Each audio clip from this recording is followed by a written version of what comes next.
Hello, everybody. I am Elsoa, aka Isolated726, and I am doing a playthrough of Rites of Lineage. This is a Zelda Classic custom quest that I built back at the end of 2022, and I figure it's been long enough. There's been enough. There's been enough time. I can do a full-on playthrough of it. The way I'm going to structure this is going to be a 9-part series. Or in each part, I'm going to do each dungeon and then its associated bonus caves. The timer is simply to show what the Wait, you know what? I don't even need that. I don't even need this timer. Sorry, folks. I'm just going to get rid of that real quick. So what you're going to see is the order that the dungeons were built in, combined with all of the bonus caves that are associated with each dungeon. So each part's going to contain a dungeon and 3 bonus caves until the last part, which is just going to be the last dungeon. I will be doing separate parts for the 2 side dungeons, and I will do those when they are most relevant. So we have the dungeons 3 and 6 respectively. But without much further ado, let's go ahead and get this started. So the first thing you're going to want to do is come in here and talk with this guy and get a sword.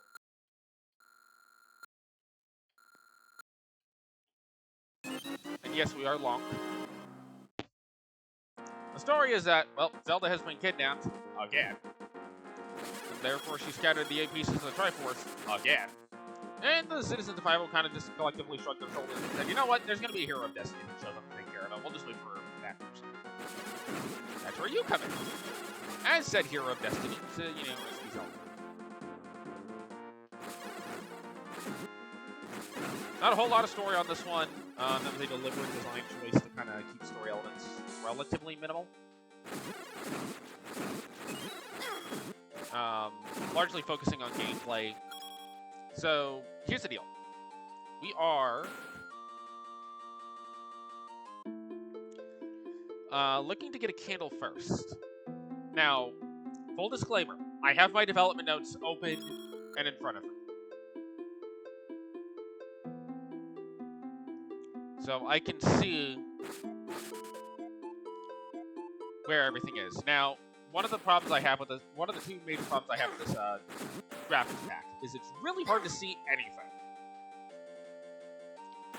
I'm going to be frank about it. The visibility with this graphics pack is bad.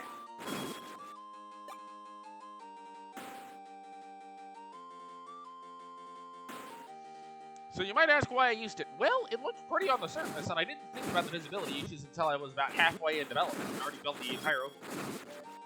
And at that point, it was a little bit too late to make the swap to a different format.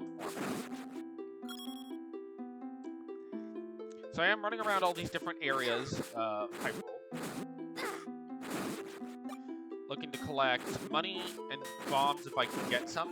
Bombs would be very helpful. If not, I know I can get them in the dungeon, but I don't particularly want to go to the first dungeon until after I have acquired the Blue Lantern. There we go, there's some bombs.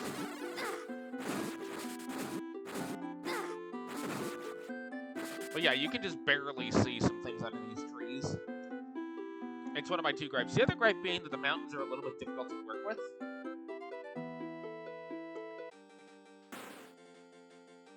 So there are some things that I would definitely do differently on a route. Anyway, we're going to come over here and get some money. 40 rupees worth of money specifically. It's going to put us up to 82 rupees. Our rupee cap at the start of the game is 125. You can expand that by getting wallets. There are 2 such wallets, each of which will double your capacity.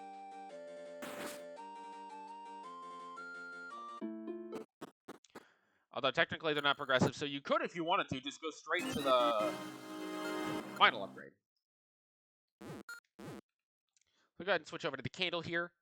Your starting bomb capacity is 10. Your starting red bomb capacity is 2.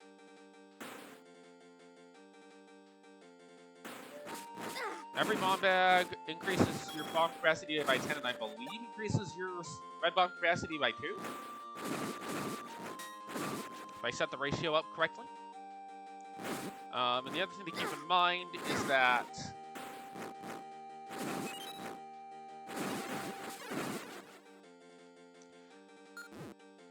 what's it called? Arrows also, you start with a starting capacity of 20, you can get quivers to go you up to 30. Whether you need that many arrows and bombs is another matter entirely. It depends on what you like to use in combat. So we're going to go to the first dungeon, which is located kind of far away from start. In fact, technically the second dungeon I built is the one closest to start. But you'll want to start off by going to the left and grabbing the key that's over on this side of the island. Now, these walls are not just for show. You can actually go inside of the building that's here.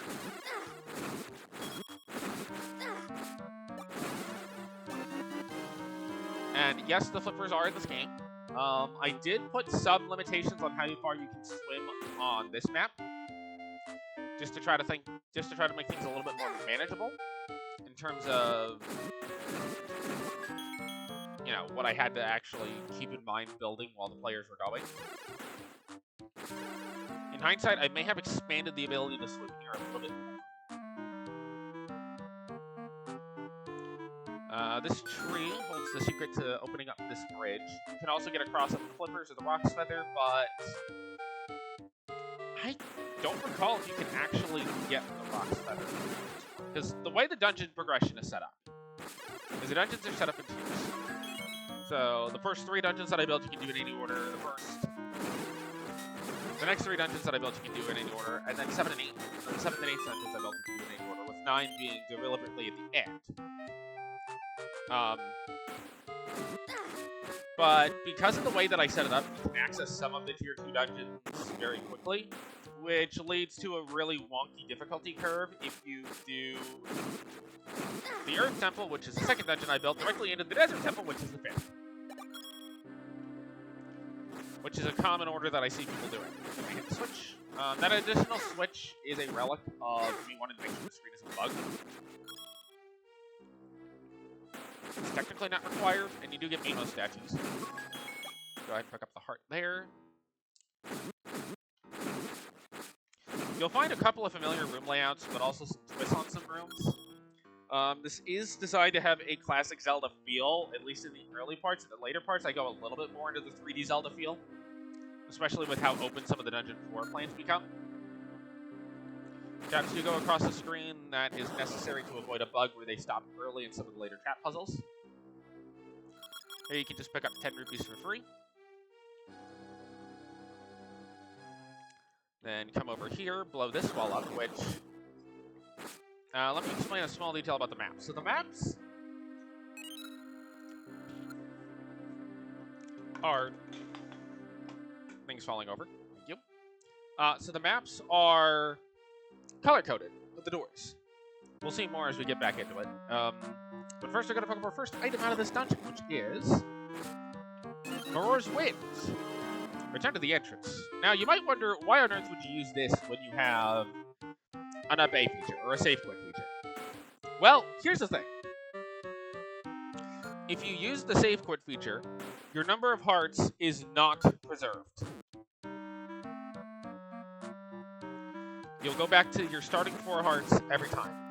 Early game, this isn't that big a deal because you only need 1 or 2 hearts to get back to Beam Sword, but if you have 16 hearts, and you want to go back to the entrance, Aurora's Wind does allow you to conserve your health. It does cost magic, so you have to decide if the health or the magic is more worth it. And also, not every room of every dungeon is required. For example, this is just for a little bomb pickup. Now, as I may have mentioned, I have my development notes in front of me. So, what you'll see on the map, as you can see by this locked door over near this light brown spot of the map, light brown indicates locked doors. Dark brown will indicate bomb walls. Red will indicate shutters. And the bright orange will indicate boss key doors. And then walkthrough walls are not marked, so you're going to have to find those on your own.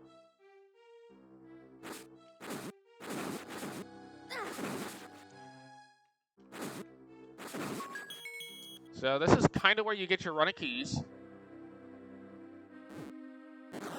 And also something to note, all boss keys are in locked chests. So if you don't have a key, when you go to open the boss key chest, you won't be able to open it.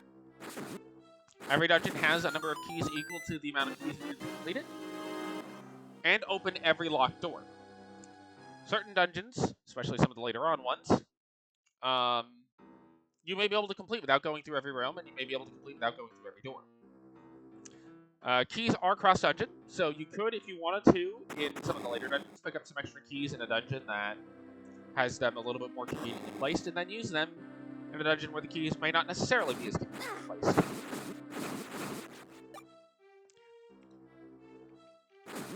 It's almost like there's two different tier systems in dungeons, if I'm being brutally honest. Where the first 4 dungeons are kind of closed off, more linear, really want you to go a certain way. Also, second item at level 1, the book! You can shoot fire from a wand, you can use that to solve candle puzzles at the cost of magic, or you can use a lantern, which solves them for free.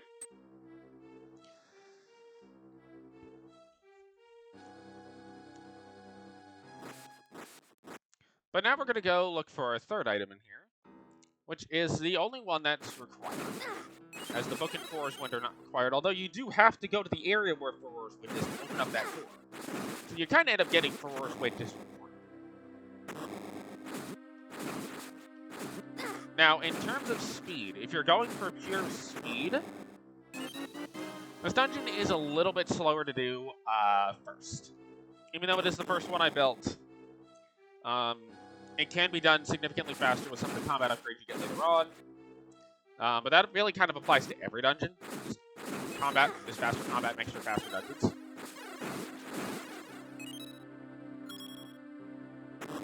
But we come in here, and oh, by the way, there is a key shop available to you. I am aware that in certain versions of the Zelda Classic player, there is a glitch where sometimes doors relock themselves. So if that occurs, there is a key shop available in the coastal area where they're $80. 80 rupees. I almost said dollars. 500 rupees is not the equivalent to $1. We're just showing off Foror's Wind, so we're going to go ahead and continue on our merry little way.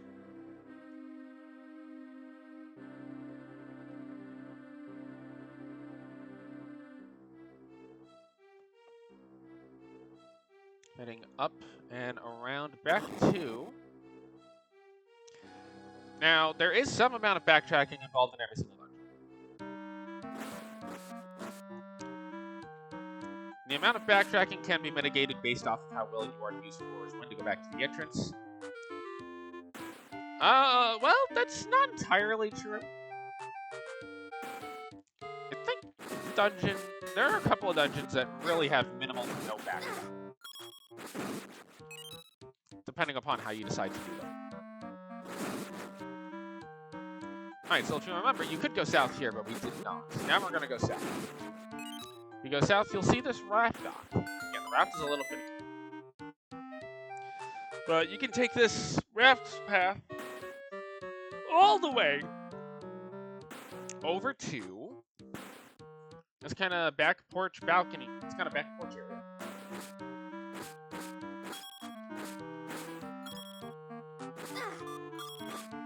Also, my heartbeat was not continuous.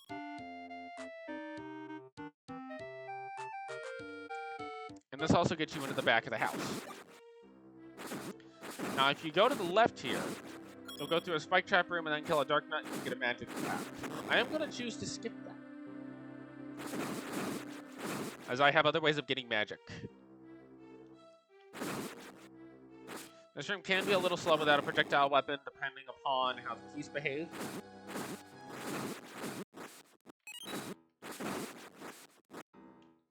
And by the way, you can use bombs for combat, you just have to be careful because you can be damaged by your own bombs. But do that to get to the mini-boss of the dungeon, which mini-bosses are not marked as such. But this is what I mean by the gold chest. It's got the gold layering on it. You will need a key to open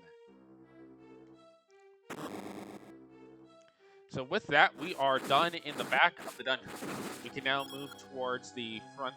We can go back to where we saw that big key door earlier and go fight the boss.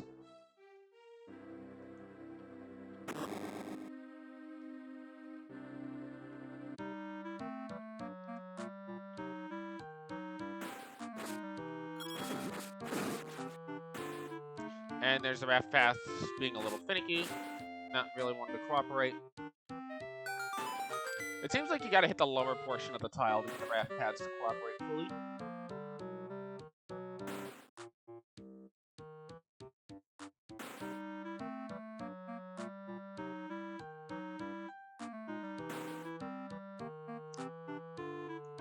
But we'll come back up to this main section.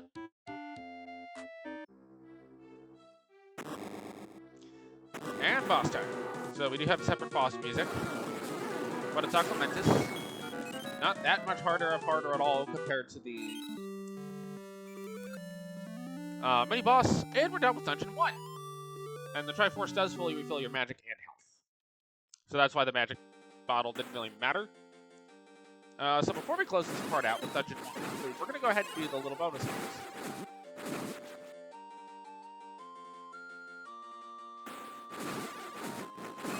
There are 3 such bonus caves that are designed to be completed after each dungeon. That ladder will lead up to the desert, which we'll be going to a little bit later.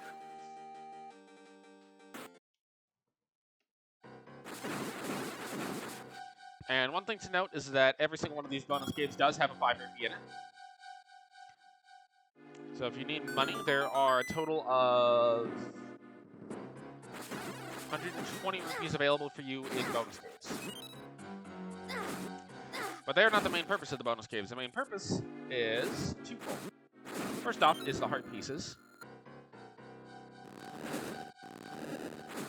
And secondly is each bonus cave will have some sort of extra little bonus. In this case, this one has bomb bag, giving us plus 10 bomb capacity. But they could be things like hints, magic containers, quivers.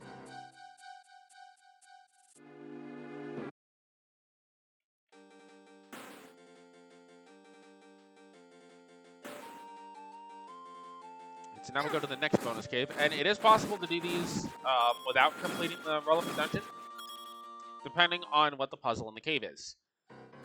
So, for example, this cave, all you need is a candle, and you can fully complete it.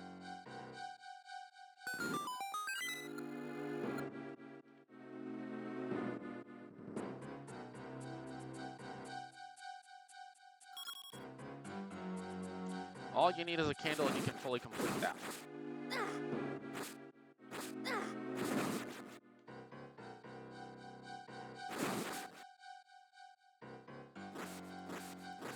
Then the next cave we'll be going to, technically you can do at the start of the game. You get a little magic container there, gives you increased magic power capacity. Very important, as without that you're kind of going to be trying to figure out what to do. Now, well, you're not necessarily going to be trying to figure out what to do. Magic is required. You can beat the game with the starting amount of magic you have, but it is pretty tight. The magic capacity just gives you some more leeway to use some additional weapons in combat. So now we're going to make our way over to the last bonus cave associated with the first dungeon. Remember, there's 3 bonus caves per dungeon. And again, when I refer to a dungeon's order, I'm referring to the order that I built them in. But we are going to pick up the mushroom here. Very important. Now that's the entrance to Dungeon 2. Well, the second dungeon, the Earth Dungeon. I keep referring to them by level. You're supposed to be able to do them in order. But there's an additional bonus cave that I can do before that point. And also, go ahead and give the old lady the mushroom. And we're going to pick up a red potion. It is generally to your benefit to always be having a potion in your inventory. Come on now. The A and B buttons can both be selected as you're seeing.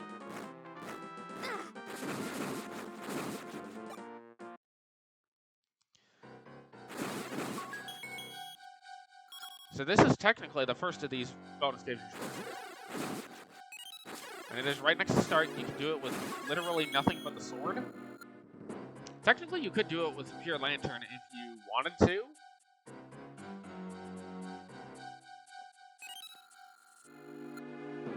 And some of these have hints.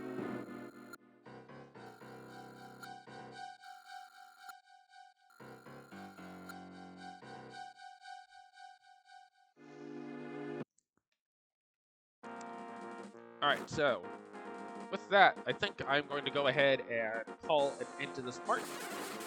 In the next episode of this, we'll go ahead and enter this dungeon and complete it, as well as a couple of bonus caves surrounding it. Catch you all then.